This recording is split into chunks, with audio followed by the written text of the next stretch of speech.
He always said, it's not cheating unless it's physical. But when I checked his messages, I found a thread of midnight confessions. I think about you more than I should. Wish I could hold you just once. My hands trembled. The next night, I set my phone on the table and said, let's play a game, swap phones for 5 minutes. He froze. Why? I smirked. Something you don't want me to see? His face turned white, and that's when I knew he had been lying to me for a long time. Throwaway account. Not sure where to start, but I need to write this down. Maybe for closure. Maybe just to get it out of my system before it eats me alive. This is going to be long and probably messy. I don't care. I just need to say it. I've been with Miles for nearly 9 years. We met back in 2015 in Chicago. I was working as a paralegal at a mid-sized firm downtown, mid-30s, focused, tired, and not looking for anyone. He was a bartender at a whiskey bar near Lincoln Park. Tall, kind of scruffy, sarcastic, charming in a way that didn't feel forced. The first night I met him, I had just gotten off work late, still wearing heels, makeup half smeared, and I was waiting for an Uber. My friend bailed on dinner. Miles poured me a drink and we just talked. About everything. He didn't try too hard. He was just normal. That felt rare back then. It started slow. A few texts, casual drinks, some late-night deep talks. He listened in a way I wasn't used to. I thought, finally, someone real. A year later, we moved in together in Wicker Park. We weren't perfect, but we were steady. I thought we understood each other. He had big dreams. Wanted to open his own bar one day. Said working for other people made him feel small. I believed in him. Supported him. Helped him write a business plan, put some of my savings into it. Never asked for anything back. I just wanted him to succeed. He used to joke, we're not one of those couples. I don't cheat. I talk to you about everything. He also said, it's not cheating unless it's physical. The first time he said that, I paused. We were sitting on the couch, watching The Office, and I remember saying, what if it's emotional? What if it's texting someone constantly and telling them things you don't even say to your partner? He brushed it off. That's not cheating. It's just talking. Cheating is when it gets physical. I didn't push it. I didn't want to start a fight over a hypothetical. I wish I had. In hindsight, that was his warning sign. Over the years, things slowly shifted. He got moodier, more distracted. Always on his phone. Started sleeping with it under his pillow. He turned off notifications. Said it was to help him sleep better. Said work was just nonstop. He started staying out later, claiming he was networking for his future bar. I'd ask questions, he'd say I was being paranoid. Don't you trust me? I did. I really, truly did. Until I didn't. We took a trip to Brooklyn earlier this year. Supposed to be a reset for us. A weekend away. Just the two of us. I found a cute little Airbnb near Prospect Park. He said he needed a break from stress, from work, from everything. It was the second night. He was in the shower. His phone was charging on the dresser. No passcode. It buzzed. Once, twice, 3 times. A weird feeling hit me. I can't explain it. Just, something felt off. My hand moved before my brain caught up. I opened the phone. Messages from someone saved as Sasha Crescent Moon. Just that emoji was enough to make my stomach turn. I opened the thread. My heart sank. Sasha, I still think about that time we walked on the beach. Just us and the moon. Miles, I dream about it sometimes. I know I shouldn't. But I do. Sasha, if things were different, Miles, I'd hold you. Just once. That's all I want. Just once. Sasha, me too. Sometimes I wish you'd just call. Miles, if I could without her noticing, I would. I couldn't breathe. It felt like someone poured cold water down my back. I sat there, knees shaking, reading messages that felt like punches to the chest. It wasn't just flirty talk. It was emotional. Intimate. Rehearsed. Like this wasn't the first time. I didn't know who Sasha was. I still don't. I don't know if they ever met in person. But honestly, it doesn't matter. The things he said to her? The way he said them? He never talked to me like that anymore. I sat on that couch until the shower stopped. When he walked out, towel around his waist, smiling like nothing had happened, I looked up at him and said, "Who's Sasha?" He froze. That smile dropped off his face instantly. I watched him try to figure out how to lie. He sat down slowly, didn't say anything for a few seconds, then finally said, "It's nothing. She's just a friend. From the old bar. We catch up sometimes. That's all. Do you tell all your friends you want to hold them?" I asked. Silence. "Do you dream about your other friends too?" He started to get defensive. Nothing happened. We didn't hook up. We didn't even meet up. I swear. "So it's okay because you didn't do anything?" He looked at me, dead in the eyes, and said it again. "It's not cheating unless it's physical." I laughed. I actually laughed. It came out of me like something broke. That was his line. Over and over. As if those words would make what he did okay. As if I was the problem for feeling hurt. I didn't leave right away. I couldn't. Not because I forgave him, but because I was frozen. I needed time to figure out what this was. What I was supposed to do. We got back to Chicago, and for the next week, I barely spoke to him. He pretended like everything was fine. Cleaned up more. Cooked. Tried to kiss me like before. I pulled away every time. Then I came up with an idea. We were sitting at the dinner table. He made pasta. I hadn't eaten much. My stomach was in knots. I set my phone down. Let's play a game, I said. He looked up, smiling. What game? Let's swap phones. 5 minutes each. Just a trust thing. Like, if there's nothing to hide, what's the harm? His face went pale. Why? He asked. Why not? I said.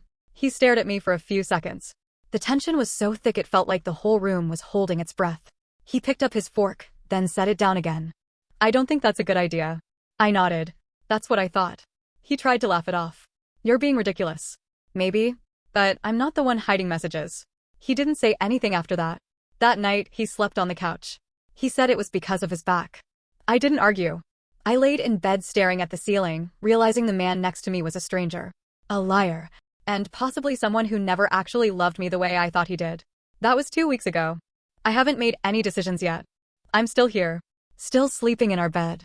Still watching him act like nothing happened. He doesn't know I saw more. He doesn't know I took screenshots and sent them to my own email. He doesn't know that I also checked his deleted messages. And that there were more. Different women. Different messages. Late nights. Voice notes. Pet names. They were all just friends, apparently. He hasn't touched me in weeks. I think he knows he lost me. But he hasn't said anything. And I don't know what I'm waiting for. Maybe I'm waiting for him to confess. Maybe I'm just trying to gather the strength to leave. Maybe I'm still holding onto the version of him that never existed. All I know is, it wasn't physical. But it still destroyed me. And I don't think I'll ever look at love the same way again. A week after the phone swap moment, things got weird. We weren't talking much. He stayed out later. Claimed he was at a friend's place helping with bar logistics. I didn't ask questions. I already knew the answers, even if I hadn't said them out loud. But the silence between us wasn't quiet. It was heavy. Loud in its own way. One morning, I got a message on Facebook from a name I didn't recognize. Cora Reynolds. No profile picture. Just a gray silhouette.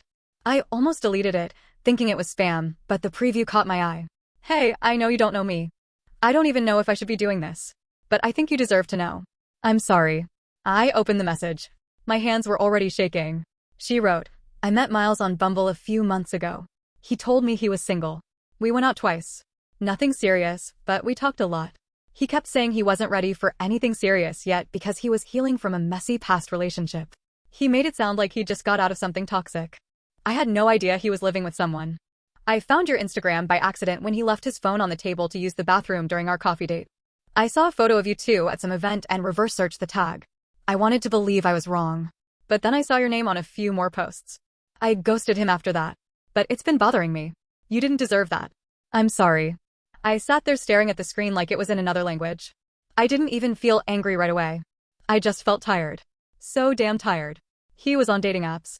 While sleeping next to me. While making dinner. While watching movies. While lying straight to my face. I didn't respond to her right away. I couldn't.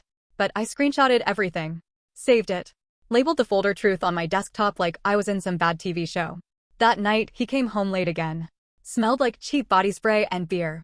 Said he was helping a friend with a tasting event. I didn't look at him. I didn't say a word. He walked past me, into the bathroom. I heard him open the medicine cabinet. Then I heard it. A voice message. A woman's voice. His phone had autoplayed a voice note on speaker. She laughed softly in the message. You make me feel like I'm in high school again. When can we do this for real? Then it cut off. He didn't realize it had played. I picked up his phone from the armrest. Still unlocked. I tapped into his messages. Her name was saved as E. I opened the thread. E, you're not lying to me, right? You're really done with her. Miles, 100%. I've been done for a long time. She just doesn't know it yet. I don't know how long I stared at those words. Time blurred. She just doesn't know it yet. That was me. I was the ghost still living in his house, still buying groceries, still folding his laundry, while he moved on in secret. He walked out of the bathroom, toothbrush in his mouth, and saw me holding his phone. He froze. Again. I didn't yell. I didn't throw it. I just handed it to him and said, You're done with me? Then say it to my face. He didn't. He just stared. Toothbrush still in his mouth. Looking like a scared little boy who got caught stealing. He tried to speak, but nothing came out. He walked into the bedroom, slammed the door. I slept on the couch. Again. The next day, I went to work early, stopped at a storage facility on the way home. Got a unit. It was small, but enough. I didn't tell him. Instead, over the next week, I started moving little things out. Jewelry. Sentimental stuff. Old photos. My tax folders. One drawer at a time. He didn't notice. Or didn't care. Until one night, I came home and the apartment smelled like perfume. Not mine. Something too sweet. Something young.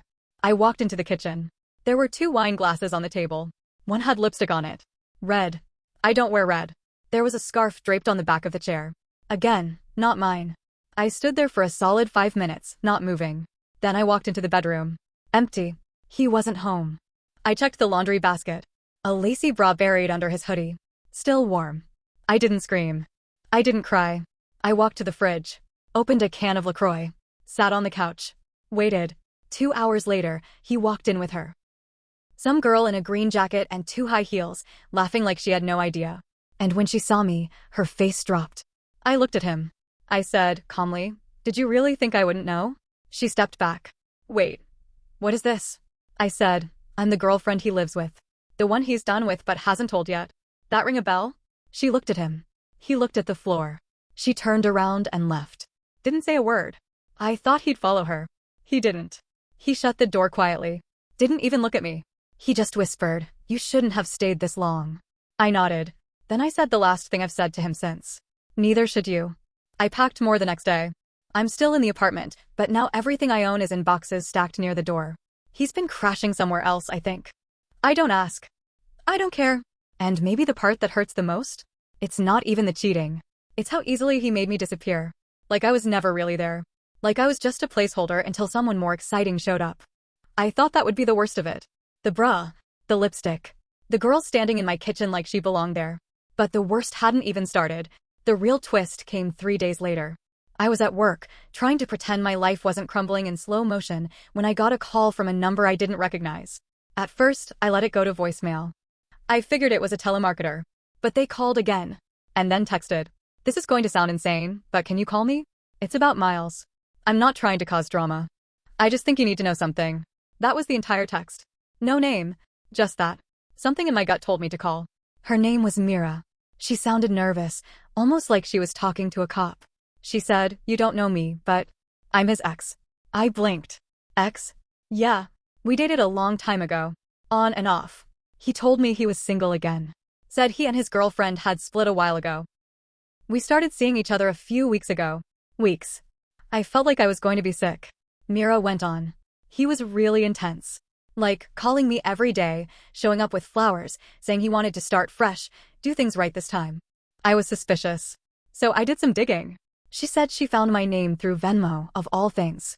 He'd sent me rent money a few months back and forgot to set the transaction to private. It showed my full name. She Googled it. Found my LinkedIn, and then a tagged photo of me and Miles at a wedding from last year. "That's when I realized he never left you," she said. "He was just collecting women." She sounded embarrassed. "He told me you were toxic. That you checked his phone constantly. That you cheated first." My blood went cold. "Wait, he told you I cheated?" "Yeah. He said you were obsessed with him. Controlling. That he stayed with you because you were emotionally unstable. He said he was scared you'd hurt yourself if he left." I went completely silent. Mira paused. Then she said, "I'm really sorry. I didn't know. I've been where you are.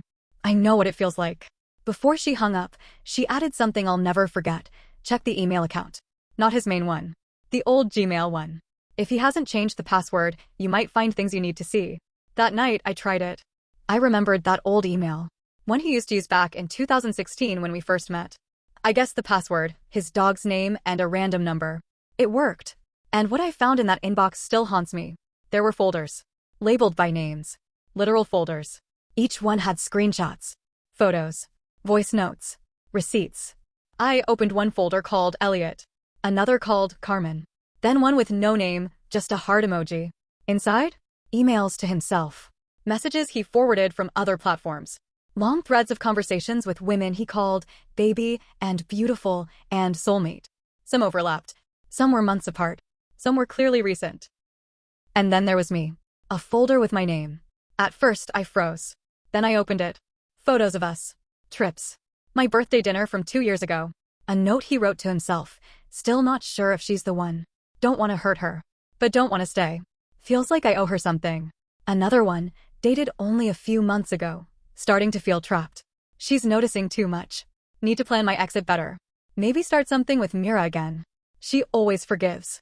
I felt like my entire chest collapsed. I was a project to him. A situation. Not a person. He kept files on women. Like trophies. Like secrets. Organized lies. It wasn't just cheating. It was manipulation. Systematic. Cold. Calculated. I didn't tell him I knew. Not right away. I waited. I printed everything. Every screenshot. Every note. Every message. I made a binder. Black cover. No title. Left it on the kitchen table. Then I waited at a cafe across the street where I could see our windows from a distance. He came in around 6. Carried takeout. Saw the binder. I watched him stop. He stood there for a full minute, not moving. Then he opened it. He sat down. Read. Page by page. Eventually he closed it, leaned back in the chair, and just stared at the wall. He never called me. Never texted. Never chased. It was like he knew the game was up. I haven't seen him since. But I've heard from 2 more women. One DM'd me on Instagram. One emailed me from a burner account. They told me versions of the same thing. He was different with them. Told them I was abusive. Said I hit him once, I didn't. Ever. Said I drained his money. He's never paid more than 40% of anything since we moved in. Said I cheated on him with my boss. My boss is a 62-year-old woman named Janet.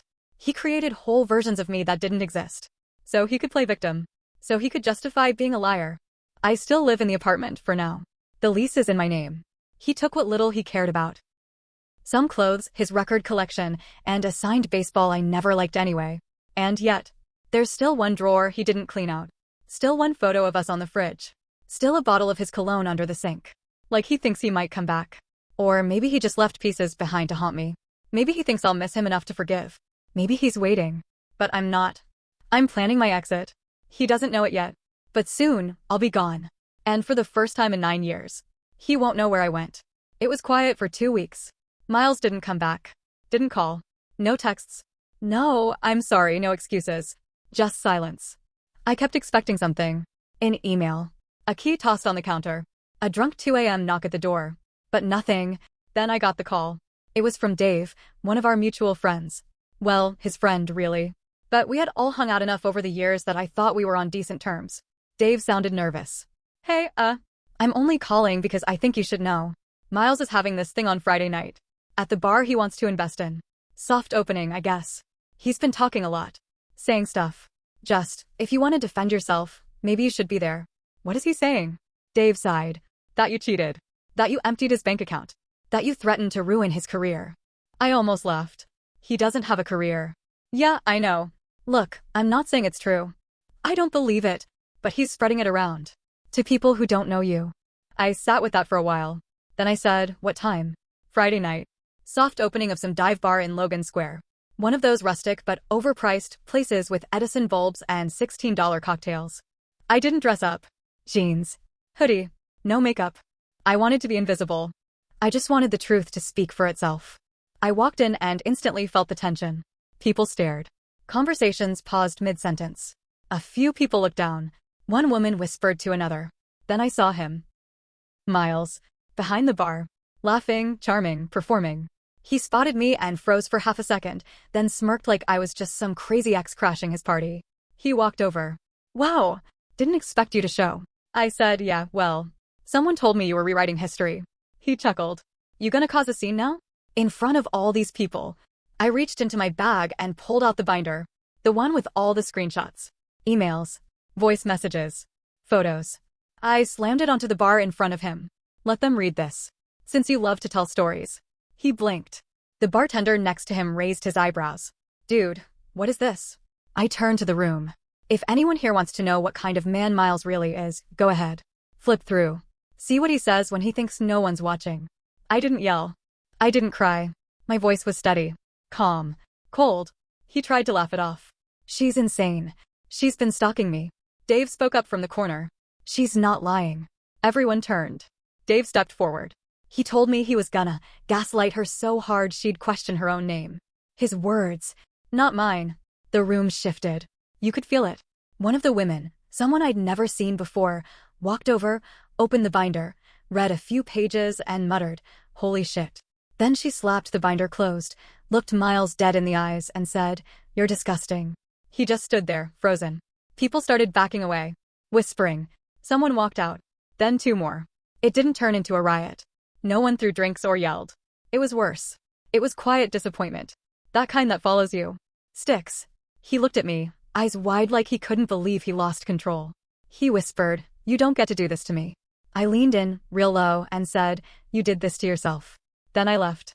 The next day, I got a message from Miles. Just one line, "You ruined my life." I didn't answer.